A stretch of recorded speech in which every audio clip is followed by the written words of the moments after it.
Hi everybody, welcome back to my Dungeon Boss campaign series. As you can see, I'm nearing the halfway point as far as levels go.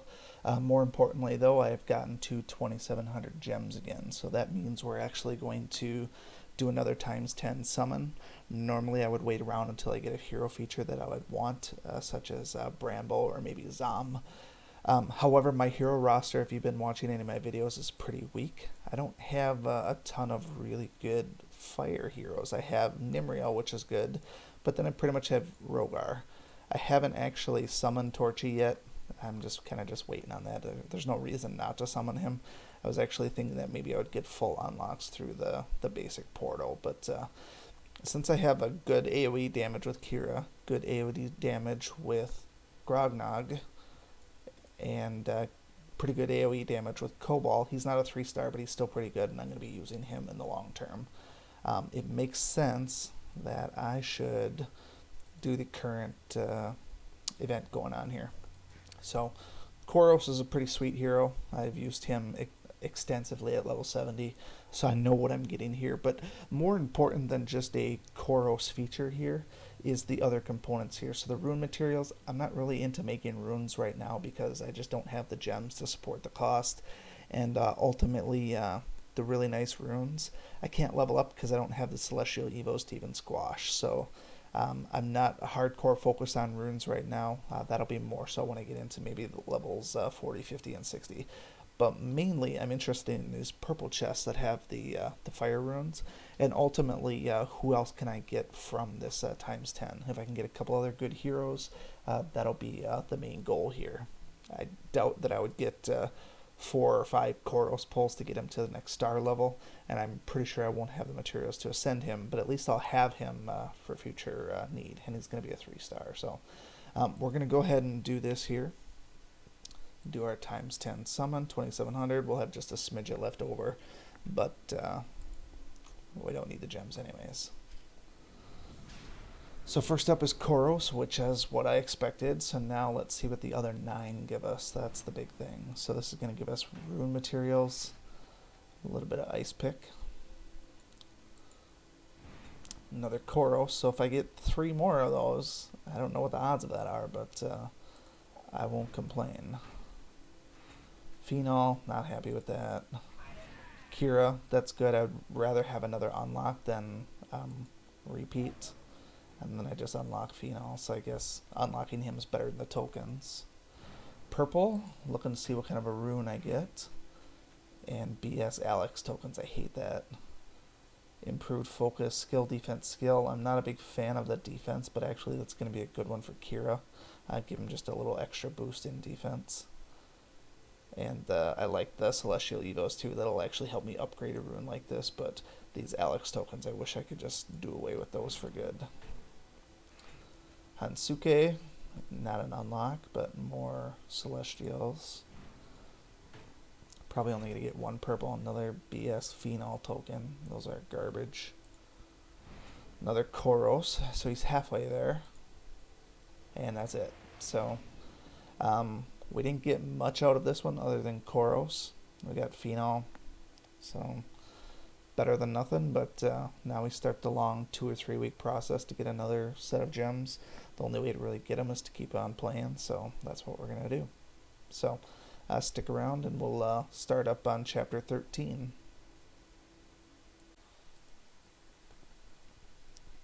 Hi everybody, welcome back to my Dungeon Boss campaign series. We are just about to start chapter 13, which is actually one of the shorter chapters in the game. It's only got 4 stages to it.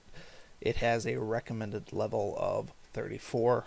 I'm currently level 36. I leveled up a little bit as I was doing some other things, rolling through some quests for the event. So I may have over-leveled just a little bit, but that'll easily outpace itself once we get into chapter 14. So we probably don't need to level up to go into 14 after this one then, so we'll go ahead and we'll run through this chapter, and then we will move on at that point. So we're going to use the same basic team that we had been using in the last chapter. Basically our power team, being that there aren't any super strong enemies to deal with, and elementally we're dealing decent. So Nothing overly difficult here, so we're going to stick with our big hitters here. I don't feel like I need a taunter, so I'm going to have Kira instead of William. And then Yasmin's going to be there just for healing support if needed. Standard loadout of one of each potion. I don't anticipate needing any of them unless something goes drastically wrong. But we'll cross that bridge when we get to it. Alright, so here we go with the first stage. Once we get loaded up here, being that we are slightly over leveled, we could probably just auto run through most of this. I don't anticipate anything really bad happening unless those dwarves are something. I'll throw an AoE just to kind of test the waters a little bit. If they all die pretty easily, which they kind of are, we'll just go ahead and auto run for the moment. Usually I would only auto run when I had William to taunt, but Grognog and Koros are both so strong by themselves that we really don't need to bother with a taunter. So as long as you're appropriate level, I don't anticipate much of this chapter being difficult if it goes like this. So basically take your strongest heroes like you had been. The other nice thing now that I'm 36, I'm going to wait until about level 40. Once I get to level 40, so once we hit that level 40 PvP check-in, then that's when we're going to start doing the challenge mode. So I'm going to wait until I get a little bit of extra strength behind some of my heroes, because it's more so of ascensions and just a more complete hero roster when we do challenge mode. We're not just going to be able to stomp through a lot of those dungeons. Because we're going to need a couple more stars on some of the heroes and just overall a little bit more power. I tried to take the auto on so I could just do a one-shot with Grognog, but I guess I missed it. But yeah, so once we hit 40, then we'll try a more active approach on the challenge mode and see if we can start beating some of those. I know from the first time that I went through challenge mode that some of those can be a little bit challenging after probably about chapter 3 or 4. Alright, so there wasn't anything overly difficult about this one. We're just going to basically speed through all 4 of these chapters here, and we'll wrap up chapter 13 in one fell swoop. It's called the Furnace, but coincidentally we don't get a Furnace token, which is kind of a bummer. Pretty much all light elemental with a little bit of red mixed in. We're primarily red and blue with a little bit of light on there too, so really nothing that's going to be problematic unless we get hit with a ton of shock damage. That's really the only thing about light that is moderately concerning if you're at or below level, is if they do shock you. That can be a little bit of a pain. Dwarves like this little guy here can tend to hit pretty hard. They do have like a skull cracker that can hit pretty hard, just not against Koros, I guess. But in boss modes and some of the boss island dungeons, those little guys can pack quite a punch, but obviously nothing overly concerning there. I'm guessing just the fact that I'm over leveled is partially why this is such an easy dungeon or even an easy chapter. So that should at least make it a little bit easier for you guys to go through if you happen to be using this as any sort of a guide or basically a sneak peek into the level itself.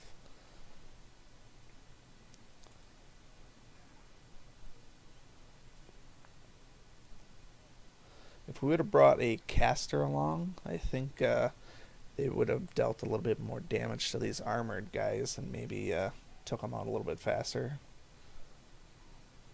But Yasmin's about the only one that took damage, and she's going to slowly heal herself back to full health unless she takes another skullcracker.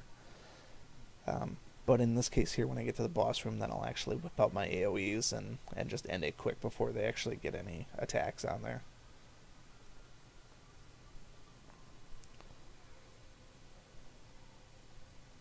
Unfortunately, I'm getting some quest stuff here too.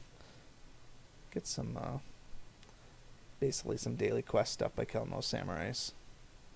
Always nice when you're multitasking and accomplish more than one thing at a time. Pretty much any time you can do that, I definitely recommend it. As far as wasting stamina goes, you don't want to waste too much. Alright, so this guy, Ironsmith Brutus, I feel like I've seen him before, but Actually, I think in challenge mode he is definitely the real deal because some odd he's got some odd buffs in challenge mode. I think either that or it was in the boss mode where I saw him. But I remember at some point running against this guy here, and it was not fun.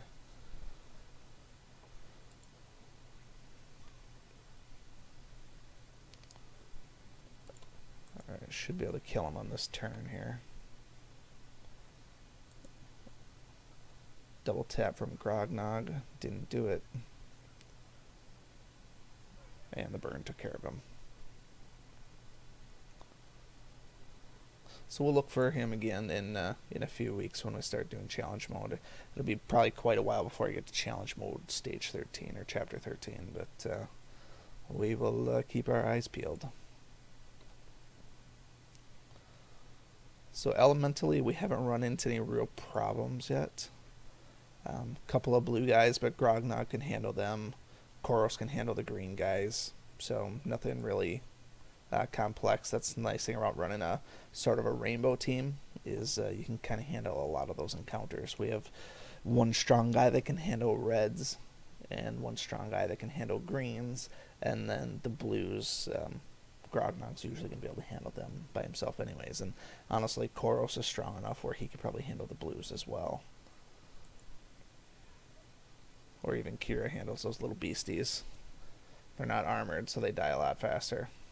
Nice short little room here too. I like the 3-room stages. It makes for quick progression.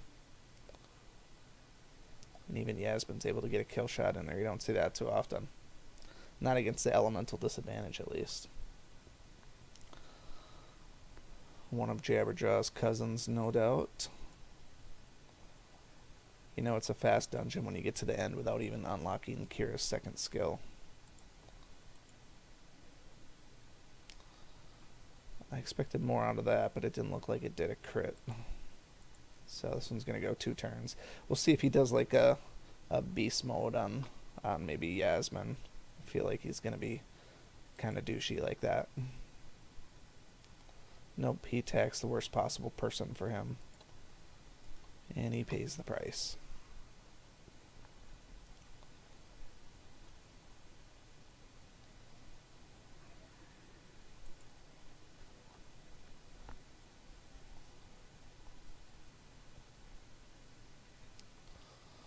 Alright, one more dungeon. We're dealing with a boss dungeon now.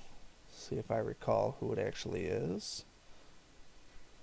It's just a hell bovine of sorts. Hellish ox and a hellish bull. Grognog's going to handle him, and Koros is going to handle him because we have elemental neutrality and elemental advantage on him. So, and then Adric, I think Kira's going to handle him pretty well. So nothing to concern ourselves with here.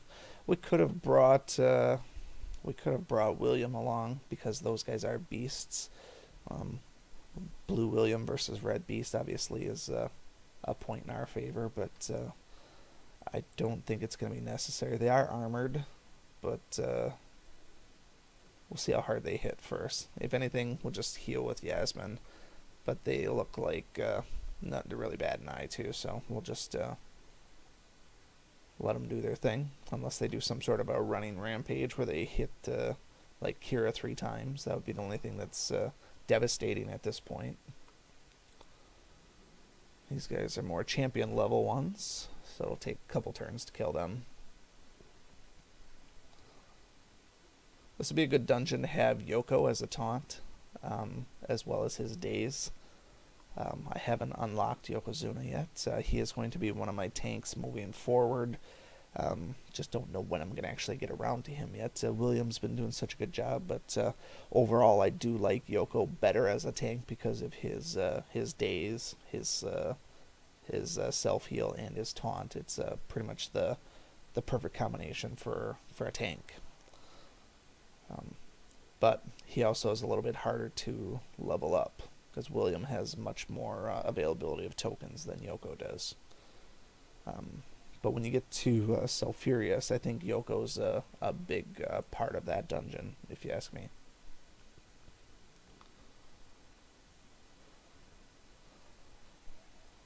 Alrighty, so I guess this is the only boss. I was thinking there's going to be one of those demon cow things, but I guess those were just mid-level guys that didn't really mean much.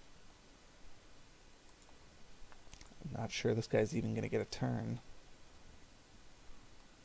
Maybe he will. I don't think Grognaw is going to finish him.